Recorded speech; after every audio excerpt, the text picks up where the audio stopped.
umaga. It's been a long time. Kamusta na kayo dyan? Actually, ngayon, ano na, ano na, quarter na ng taon na to. So, marami na nangyari. So, a lot of things happen. Ito pa rin ako, andito pa rin ako, na kasama ang family ko, na masaya ako everyday, together with God. Kasi pag mas importante yung kasama nyo ang Diyos everyday sa buhay nyo. At least sa lahat ng busy man kayo, ano man, mas maganda yung kasama nyo ang Diyos sa life nyo. Ito, lahat naman tayo, posibleng wala naman tayong pinagdadaanan sa life. Sa mga walang pinagdadaanan sa life, thank you so much sa inyo dahil blessed kayo ni Lord.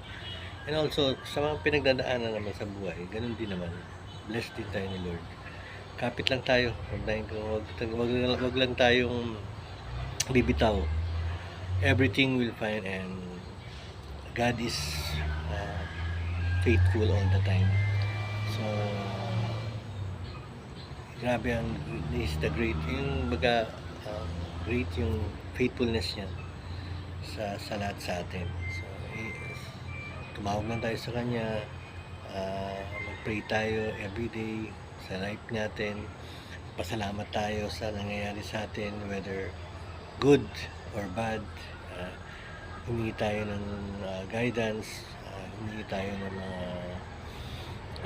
protection kay Lord, kasi siya naman lahat sa lahat ang nakakaalam ng lahat ng ito. So, ialay natin lahat ng buhay natin sa Kanya. Hindi ka pababayaan ng Diyos. So, kahit ikaw, kahit tayo, kahit sino man sa atin, basta humingi tayo sa Diyos ng tulong, tutulungan niya tayo. Whether kung hindi talaga niya mabigay ka agad ngayon, pero alam niya kung ano yung dapat itulong sa'yo. So, just trust God, and maging faithful tayo sa paniniwala natin, sa belief natin kay Lord, na nandiyan lang parati siya sa atin at never niya tayong iiwan.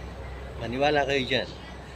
So, sa ako nagkikwentuhan kasi today marami ko gagawin pa, mamaya later maglalaba pa ako, magluto pa ako. So, punta muna ako sa market, and then papalitan ko lang yung gripo namin. Sa alaga ko, medyo nasira na yung pinaka main gripo namin. So, hanap tayo ng para at least hindi siya masyadong magtagas sa loob. Tagas na sa labas, tagas sa loob. So, hoping na maayos din na lahat, gaya ng mga bagay na hindi mo inaasahan. Alam ko, ibibigay yun sa atin ng Diyos. So, just trust God and for everything. At alam ko, hindi siya magpapabaya kahit sino man sa atin. So,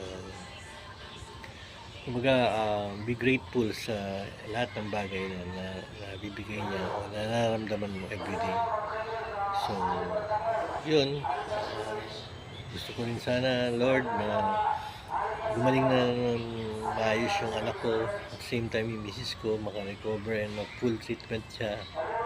Treatment month niya kasi ngayon, so sana makapag-treatment kami, maayos yung schedule. So, yun lang, pasensya na kayo, nakaano ko. But anyway, thank you so much.